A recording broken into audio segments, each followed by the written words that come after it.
কার্যক্রম নিষিদ্ধ আওয়ামী লীগের ডাকা লকডাউনকে কেন্দ্র করে গোপালগঞ্জে গণপূর্ত অফিসে বেশ কয়েকটি পেট্রোল বোমা নিক্ষেপ করেছে দুর্বৃত্তরা। এ সময় অফিস কম্পাউন্ডে দাঁড়িয়ে থাকা একটি গাড়িতে আগুন ধরে যায়। গণপূর্ত অফিসের নিরাপত্তাকর্মী আব্দুল রাহিম জানান, ভোররাতে কে বা কারা গণপূর্ত অফিসের মধ্যে বেশ কয়েকটি পেট্রোল বোমা নিক্ষেপ করে।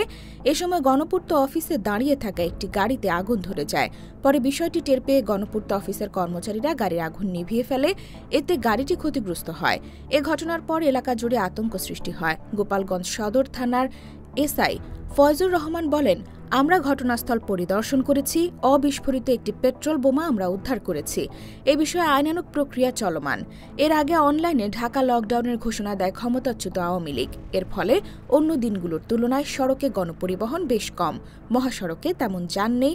গত কয়েকদিনে ককটেল বিস্ফোরণ এবং বাসে আগুন দেওয়ার মতো ঘটনা ঘটেছে।